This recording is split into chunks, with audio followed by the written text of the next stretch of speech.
Smart FM. Smart Career. Smart listeners, kalau Anda ikuti perkembangan dari dunia pekerjaan akhir-akhir ini, pasti Anda melihat top news-nya adalah pemutusan hubungan kerja ya di banyak lini ataupun di perusahaan dari segala jenis usia. Dan yang terakhir tuh dari Gen Z yang banyak di PHK.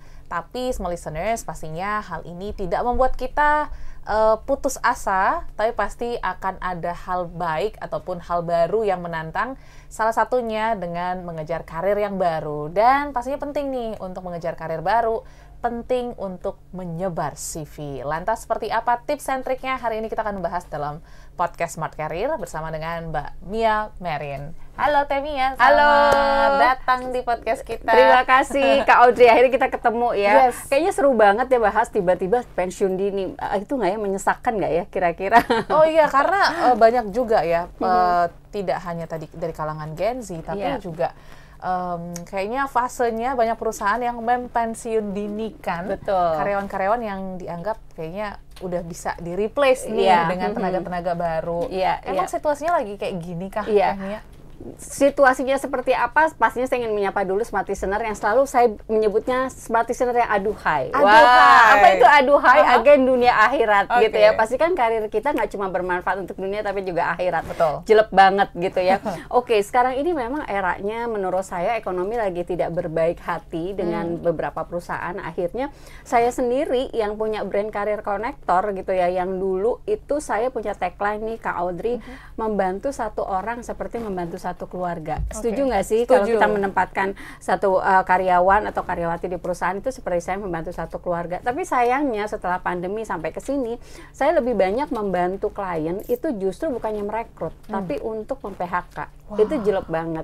Jadi pertama kali saya pernah waktu itu mem-PHK satu perusahaan bank itu sampai 2.500 karyawan. 2.500? Betul. Wow, karena apa? Karena sudah digantikan dengan AI gitu ya. Tapi sekarang lebih ngenes lagi gitu ya. Tapi intinya smart listener jangan patah semangat, tetap optimis gitu, karena sekarang meskipun banyak perusahaan yang sudah menutup perusahaannya, tapi masih banyak peluang-peluang pekerjaan baru. CV itu bisa disebarkan.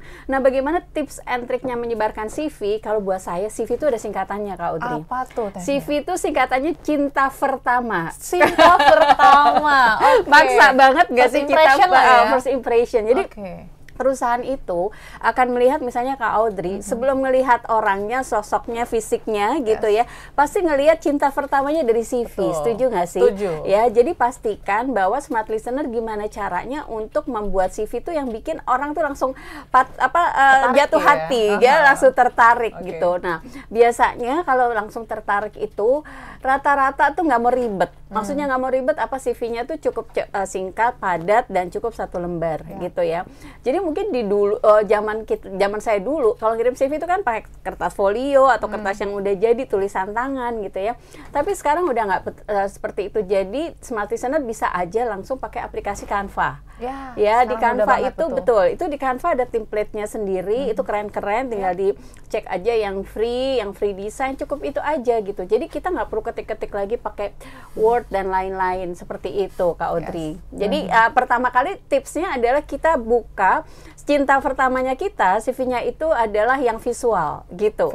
Visual. Kalau dulu mungkin kan cuma kertas plain A4 diketik dikirim gitu ya. Tapi sekarang mungkin eranya sosial media yang visual, pastinya juga jangan terlalu banyak gimmick-gimmick ini ya gambar. Tapi intinya smart listener bisa langsung cek di Canva, di situ ada template CV, tinggal diklik aja dan pastikan kirim CV itu cukup satu lembar aja. Satu lembar ya, pokoknya semua dimaksimalkan di satu lembar. Betul. Kenapa harus satu lembar? Karena rekruter setiap hari itu bisa baca CV itu banyak gitu ya. Kalau saya sendiri bisa tuh sehari itu 100 CV. Kebayang nggak sih? Kalau sampai berlembar-lembar gitu bisa jadi akhirnya cuma melihat di halaman pertamanya aja gitu. Jadi dari situ satu CV itu cukup singkat, padat, dan pastikan di CV itu adalah keterampilannya kita, pengalaman kerja kita gitu. Terus kalaupun pengalaman kerja atau bukan pengalaman kerja, pendidikan ya. Pendidikan itu jangan sampai TK, SD, SMP dimasukin semuanya gitu. Tapi di pendidikan terakhir. Pastinya kita semua melewati SMA gitu. Jadi SMA-nya nggak penting, bukan nggak penting ya, tapi intinya dari satu lembar itu adalah yang singkat dan padat gitu. Jadi misalnya kita S1, S2, S3 gitu. Dan setelah itu ada keterampilan. Keterampilannya apa? Bahasa Inggris, komputer gitu, sosial media dan lain-lain. Terus juga pengalaman kerja. Pengalaman kerja kita ditulis dari yang terakhir bekerja gitu. Misalnya saya pengalaman kerja mulai dari tahun 90. Nah, 90-nya itu taruh di akhir. Cukup nama perusahaan dan ininya aja, cukup nama perusahaan dan posisi gitu. Seperti itu. Yes. Jadi ini yang mungkin menjadi kesalahan kita, banyak lah ya yang dilakukan, terlalu banyak kayak ngerasa semuanya itu penting Bang. Betul. Jadi akhirnya semua dimasukin. Nah cuman kan pastinya dalam proses tadi ya, mungkin kita mencari pekerjaan, kita pengennya nyebar paling banyak banget gitu, kemana-mana. Nah apakah kita harus menyiapkan satu template aja dengan mungkin posisi-posisi yang berbeda yang kita lamar, atau kita harus mempersonalisasi. Iya, jadi lebih private gitu ya. Jadi mungkin kalau template-nya cukup satu aja. Kita bikin template satu PDF, tapi mungkin narasinya atau copywriting-nya ke masing-masing perusahaan berbeda gitu. Dan sekarang juga nggak seperti dulu, nggak harus lewat pos gitu ya, kan udah jadul banget ya. Jadi bisa lewat WhatsApp kalau memang kita tahu WhatsApp-nya gitu. Terus juga lewat email. Nah, itu lebih yang private, yang personalisasi, kita menyebutkan nama perusahaannya. Misalnya kita tertarik misalnya di Google gitu, karena saya tertarik dengan sosial media, dengan IT, dengan digital, jadi nyambung gitu. Jadi jangan sampai kita ngomongin tertarik dengan digital, sosial media gitu ya, tapi mungkin masuknya tuh ke perusahaan fashion gitu. Nah itu kan jaka sembung ya gitu. Jadi harus disesuaikan, karena biasanya namanya cinta pertama kali pasti Kak Audrey setuju kita mencari kesamaan. Iya nggak sih? Kalau cinta pertama tuh nyari kesamaan, jadi pastikan pada saat kita melamar, kita coba menyamakan dulu dengan perusahaan yang akan kita apply gitu. Jadi kan biasanya kalau kita melihat sebuah lamaran, itu ada kualifikasi. Nah, kita harus masukkan juga kah kompetensi, atau mungkin kursus, atau mungkin skill-skill yang agak cocok nih terlihatnya nih. Itu jadi kalau untuk recruiter sebenarnya yang utama itu dilihatnya adalah pastinya hard skill dan soft skill. Kalau hard skill itu adalah kita lulusan dari universitas mana, IPK-nya berapa, periode kita kuliah berapa lama gitu. Selanjutnya bicara soft skill. Soft skill-nya misalnya kita punya pengalaman communication skill, organisasi gitu ya. Terus juga bicaranya misalnya yang tadi komputer dan lain-lain gitu. Jadi harus dimasukkan gitu. Jadi nggak harus misalnya alamat rumahnya tuh sampai detail kode pos gitu ya. Sekarang kayaknya udah nggak perlu gitu. Dan di sini juga satu format CV itu yang saya bilang tadi, cukup satu format CV dan dikirim ke banyak perusahaan, cuma narasinya berbeda. Jam berapa sih baiknya mengirimkan CV gitu ya?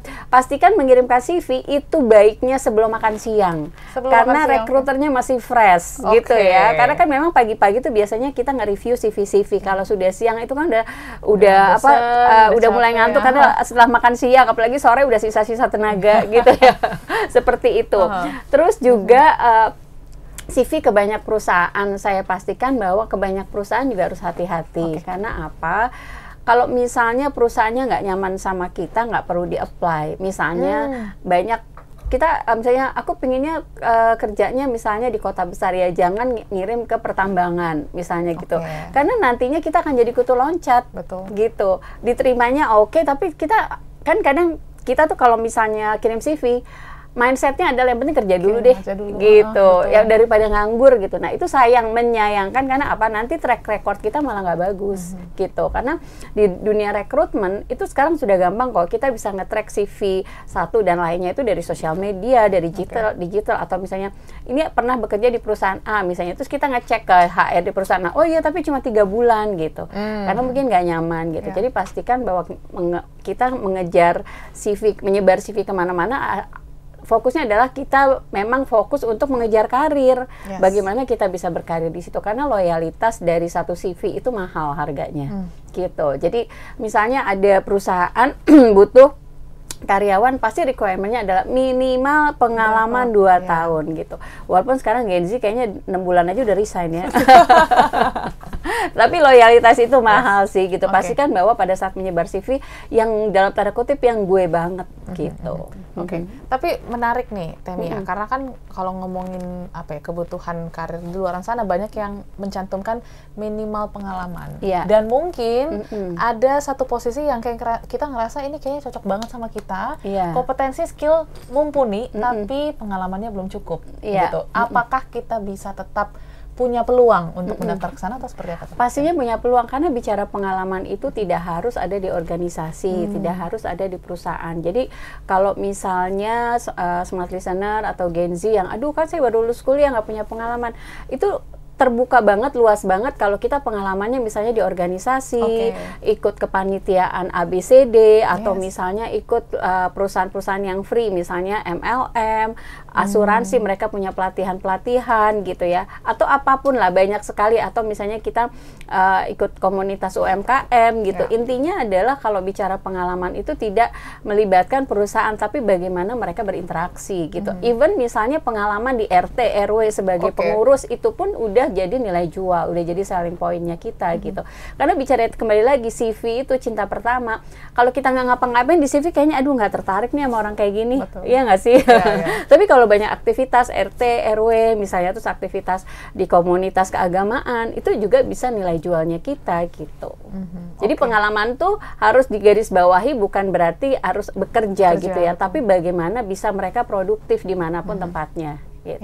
Jadi jangan berkecil hati untuk teman-teman yang mungkin nggak sesuai requirement, terlebih dari sisi pengalaman. Betul. Jadi jangan sampai smart listener lagi nyebar CV terus mager, nggak ngapa-ngapain ya. Betul. Itu karena mungkin requirement yang cukup sulit dan complicated ya. Betul. Tapi jangan menahan diri untuk tidak menyebar CV. Nah mungkin yang terakhir nih Tanya, karena kan pastinya dalam proses penyebaran CV ini tadi kan cinta pertama, ini kan kita butuh sesuatu yang memikat dan menarik. Betul. Gitu ya. Apakah ada sebuah kriteria-kriteria tertentu untuk kita bisa membuat statement lah CV kita itu, mungkin dari sisi profilnya kah, skillnya kah, atau apa yang harus di-highlight? Bicara cinta pertama gitu ya. Lebih mudah dimengerti soalnya kalau CV ya. Cinta pertama itu pasti terkait dengan bibit bobot bebet gitu ya. Jadi bibit bobot bebet ini adalah terkait kita berasal dari mana. Jadi nanti sebelum kita bikin CV secara lengkap, kita tulis mungkin 2-3 baris profilnya kita gitu. Misalnya saya lulusan sekretaris, pengalaman 3 tahun di organisasi kemanusiaan misalnya gitu. Bukan berarti di perusahaan ya, misalnya di organisasi sosial, saya bisa berbahasa Inggris dan bla bla bla gitu. Nah, itu sudah menjadi nilai jual kita. Jadi bibit bobot bebetnya itu adalah terkait pendidikan kita gitu kan, terus pengalamannya kita sama skillnya kita. Cukup 3 ini aja gitu. Dan itu sudah bisa mungkin menarik ya hati si HRD ya. Iya betul. Jadi akhirnya mungkin cintanya akan bersambut. Akan ada pertemuan berikutnya gitu dia. Dan pastinya semoga insight ini bisa memberikan semangat untuk Anda smart listeners yang sedang menyebar CV, sehingga nantinya Anda juga bisa berkarir sesuai dengan apa yang Anda harapkan ya, menjadi cita-cita masing-masing. So, thank you Temi. Terima kasih Kak Audrey. Insight-nya pada kesempatan kali ini, dan smart listeners pastikan Anda tunggu episode lainnya bersama dengan Teh Mia dalam podcast Smart Career. Sampai jumpa. Smart FM. Smart Career. Make your future better.